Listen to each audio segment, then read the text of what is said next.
Fizzə xanım deyir, qul kimi, kəniz kimi gəldi Həzrəti Zəhranın evinə. Həzrəti Zəhra salamullah aleyha birinci günüdür, evin xanımıdır. Nəinki evin xanımıdır, Seyyidətun Nisa'il aləmin, bütün aləmlərin xanımıdır Həzrəti Zəhra. Gəldi Fizzə evə. Deyir, Fizzəni xanım Zəhra bir dənə qarşıladı. Fizzə bu münasibəti heç yerdə görməmişdi. Gəldi evə daxil olanda, kəniz kimi gəlib axı. Mən bilirəm ki, mən bu evin kəniziyəm. Xanım Zəhra onu bastı bağrına. Elə ona nəvaziş göstərdi. Onunla elə danışdı, deyirlər qızından ayırmadı onu. Övladlarından ayırmadı onu. Ona görə dinimiz boş yerə demir ha.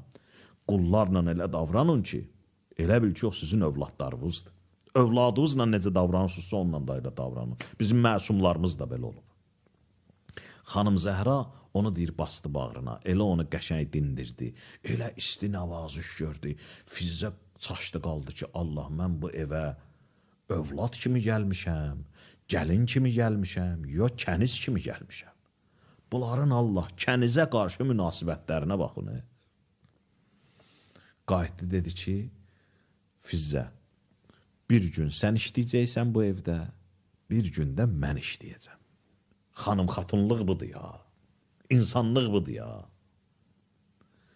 Gözəl xanım olmaq budur ya, gözəllik budur. Bir gün sən işləyəcəksən, bir gün mən işləyəcəm.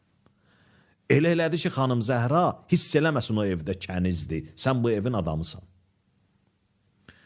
Və Fizziyə qayıtdı, dedi, o bir gün ki, sən işləyəcəksən, narahat olma, o bir günündə də mən sənə kömək eləyəcəm. Xanım, axı mən bu evin kəniziyəm, mən bu evin qulluqçusuyam.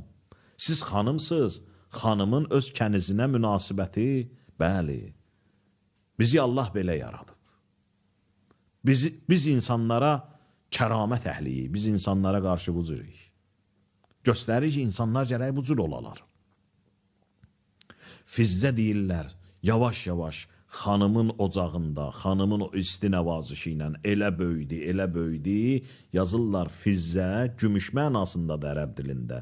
Fizzənin şəxsiyyəti çevrildi yolda qızıl, bahalı bir dənə qızıl. Fizzə artıq Fizzə olmadı, yolda zəhəb, qızıl. 20 il Fizzə deyirlər, Quranla danışdı. Xanım Zəhra onu elə yetişdirdi. Bəli, Allahın özünün, övliyalarının rəhmət qoynunda yetişmə. İnsanın buna ehtiyacı var. Allah bilirsiniz neynir? Allah bəndəsinə bir ağa kimi nəvaziş göstərir. Qulluğunda dayanıb. Gör bu nədir mi? Elə bir böyük adam, bir qonaq çağırılan kiçik insanın evində başlayır ona qulluq eləməyə. Həzrət Əli əleyhissalamın evinə biri gəlmişdi. Həzrət Əli əleyhissalam ona qulluq eləyirdi. Su gətirirdi, oğlum Həsən su gətir, qonağımıza qulluq eləyək. Qonaq əllərin, qab gətirdi. Həzrət qabı qoydu, suyu tökdü. İstədiyi alsın, desin ki, mənim oğlum dayanıb yanımda. Ağa icazə ver, mən özüm su töküm və yaxud da oğluma verim, o töksün. Siz eləməyin, siz ağa əmir əl-mümininsiniz. Siz İmam-ı Həsən-i Müctəbasınız. Dedi, xeyr, qonaqlığın qaydası budur. Gərək ev yiyəsi qonağın xidmətində dayana. Ağa su tökürdü, o da əllərin yuyurdu. Dedi, oğlum Həsən dəsmal gətirdi. Buyur, əllərinizi silin. Əllərin sildi. Ağa, siz mənim qonağımsınız, mən sizin xidmətinizdə dayanmalıyım.